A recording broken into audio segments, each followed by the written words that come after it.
If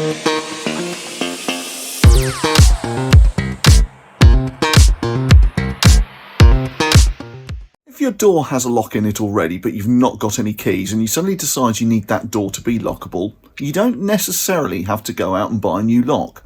You can bring the old one into us, and we could cut a key to the lock. Here's how we do it.